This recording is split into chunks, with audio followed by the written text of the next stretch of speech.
Woman calls veteran of coward in public, then he removes his jacket. The day had begun like any other in the city park, a peaceful haven in the midst of urban bustle. Children's laughter echoed off the trees.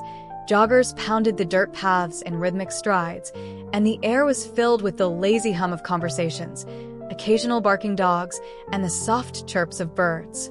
The trees swayed gently in the breeze, their leaves flickering like green flames against the late afternoon sun. At one end of the park, a man sat on a bench, his jacket folded neatly beside him, his eyes scanning the horizon. He watched as people passed by, not paying him much attention. His worn boots rested firmly on the ground, and his fingers occasionally tapped against his leg, a subtle sign of someone deep in thought. He was in his 50s, maybe 60s, with lines etched deep into his sun-weathered face, the sort of lines that come from years of experience rather than just age. His hair was cropped short and streaked with gray, and his body, though still strong and tall, had the slight sag of a man who had once been in peak physical condition but was now past his prime. No one gave him much notice, just another face in the park, a stranger among many. His mind wandered as he sat, thinking back to days long past, to places much farther than this small city.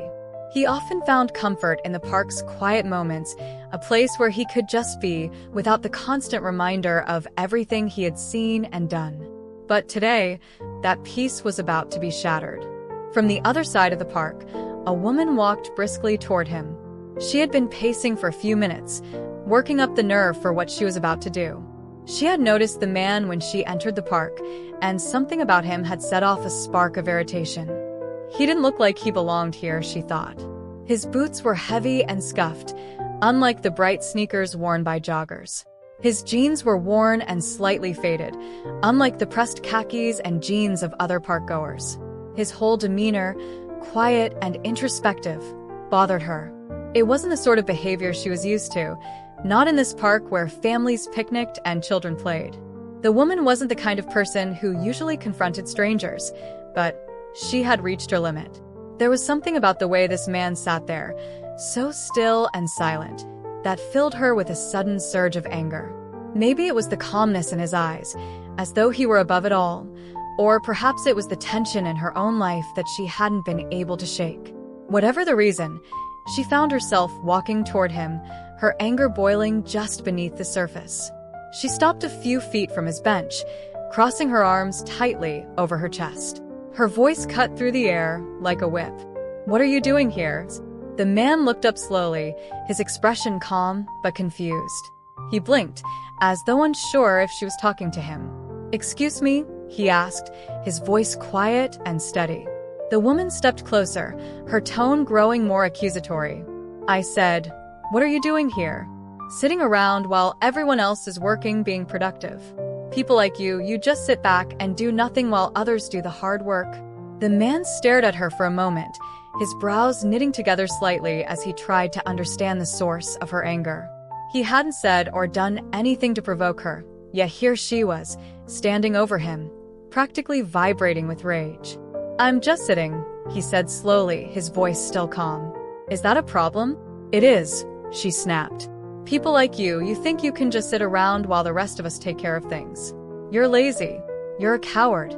The word coward seemed to hang in the air between them, sharp and cutting.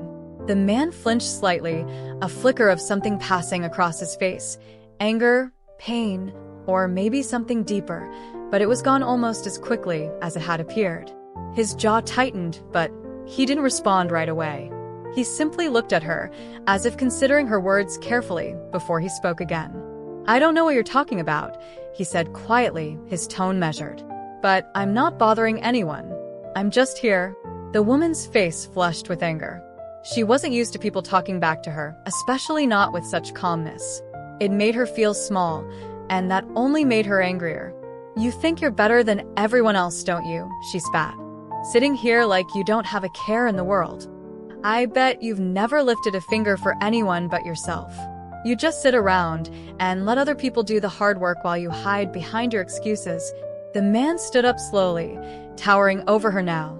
He wasn't intimidating in a traditional sense. There was no aggression in his stance, but his presence seemed to grow as he rose to his full height.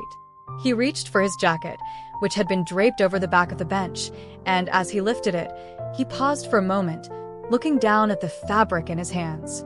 Then, with slow, deliberate movements, he put it on. It wasn't just any jacket. As the man slid his arms into the sleeves and straightened it on his shoulders, the faded patches and worn insignia on the fabric became visible. It was a military jacket, the kind worn by soldiers who had seen years of service. The patches were faded but unmistakable, marks of honor, of service, of sacrifice. Medals of distinction were stitched into the fabric, and the jacket bore the emblem of a combat veteran, someone who had been through battles and survived. The woman's eyes widened as she saw the jacket, her bravado crumbling in an instant.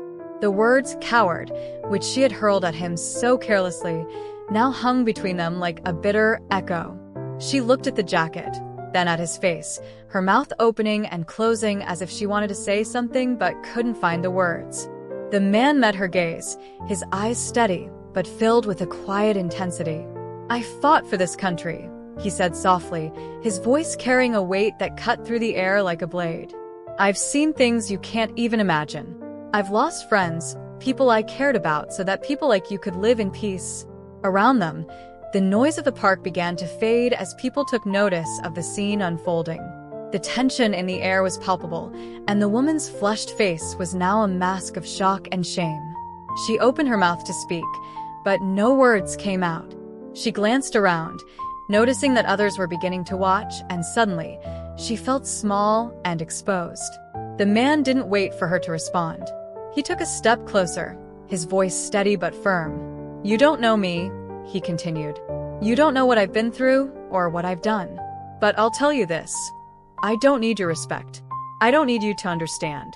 But before you go around judging people, calling them names, maybe you should take a moment to think. Because you don't know the first thing about me."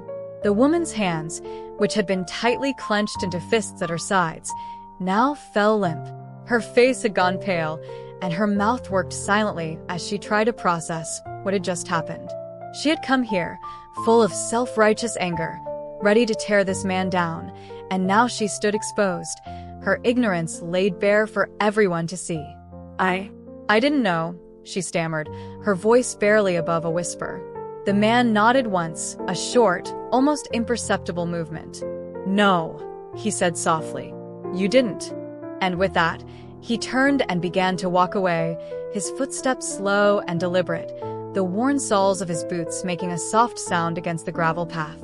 The crowd that had gathered to watch parted as he passed, some of them nodding in quiet respect, others whispering to one another in hushed tones. The woman remained standing there, frozen in place, her face a mask of humiliation. She could feel the eyes of the park-goers on her, but she couldn't bring herself to move. She had never felt so small, so insignificant. As the man disappeared down the path, the park began to come alive again, but the mood had shifted. Where there had once been the casual hum of conversation, there was now a quiet reverence. The children who had been playing near the fountain were now sitting with their parents, the joggers had slowed their pace, and even the birds seemed to chirp less energetically. For the man, the walk away from the bench was filled with conflicting emotions. He hadn't wanted to make a scene, hadn't wanted to stand out, but the woman's words had struck a nerve he hadn't realized was still so raw. All those years of service, all the sacrifices he had made, had been for moments like this, so that people like her could live in a world where they didn't have to think about the dangers he had faced. But that didn't make it any easier to hear those words. Coward, lazy, pathetic. Each one had hit him harder than the last. He walked toward the park's exit, his mind swirling with memories he had long tried to keep buried. The heat of the desert, the roar of gunfire, the shouts of his comrades, the silence that followed too many battles. He had thought he had left those days behind, but they were always there, just beneath the surface. He reached the park's gates and stopped for a moment, taking a deep breath. The sun was setting now, casting a golden glow across the grass and trees, and for a moment, he allowed himself to feel the peace of the evening. The woman's insults, the confrontation, it was all fading away now, replaced by the simple beauty of the world around him. As he walked out of the park, He thought about the woman he had left standing there. He didn't hate her, not really. She was just ignorant, unaware of the lives people like him had lived. He hoped that, in time, she would think about what had happened and realize the weight of her words. Maybe it would change her, maybe not. But he couldn't carry that burden for her.